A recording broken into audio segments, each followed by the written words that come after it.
What an incredible day partnering with ELC, Humana, and the Harvest Drive. We are here today with all the associates packing 288 bags for families in our Broward County schools. So coming together to do something so good to provide meals for our families is why today is so important. We are so excited today to be working with our friends from Harvest Drive.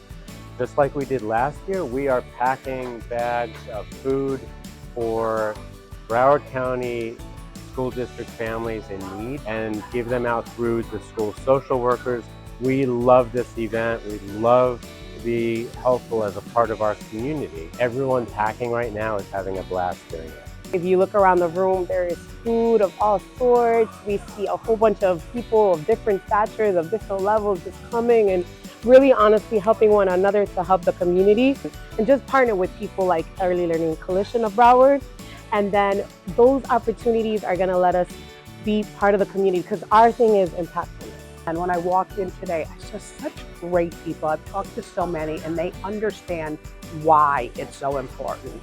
So that's how we tie everything in together, business partners, community, and just sharing kindness every day.